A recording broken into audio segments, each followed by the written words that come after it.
त्यांच्यासाठी सांगतोय, खास तुमच्या अवलाद जर मराठीची असली ना आता, तर तुमच्या मराठीच्या लेकराला गुलाम म्हणलंय, गुलाम.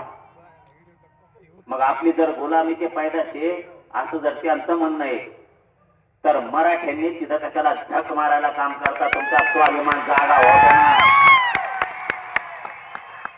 अरे गेलं राजकीय करिअर खड्ड्यात, गेलं 10-5 रुपयाचं काम काढीला वीस. अस्सल जातवाद मिशा पिढीणाराची अवलाद आहे, कशाला कोणाच्या पायाखाली काम करता, पायाचा टोन. आता त्यांनी काय सांगितलं की गुलामीचं गॅजेट कशाला लागू करता? निजाम. बर ठीक.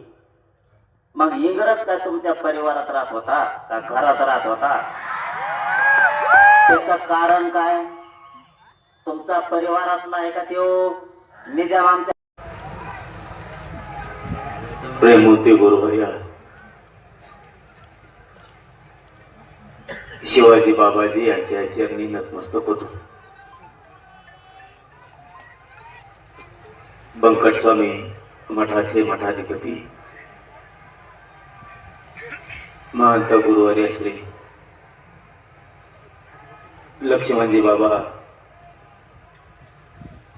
मेंगळे यांच्या चरणी नतमस्तक होतो.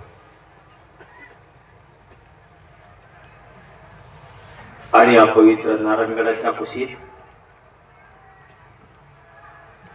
जमलेल्या राजकीय, सामाजिक,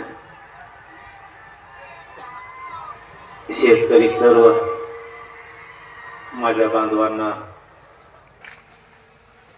विराट संख्येनं जमलेल्या माझ्या तमाम मराठा बांधवांना माझ्या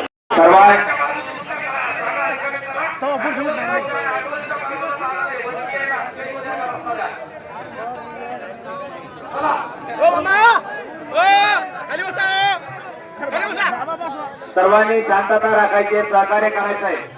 मागे रथाला जागा द्यायची, सगळ्यांनी सहकार्य करा. आपल्या सगळ्यांकडून सहकार्याची अपेक्षा आहे. रथ आलेला आहे, दादांचा रथ.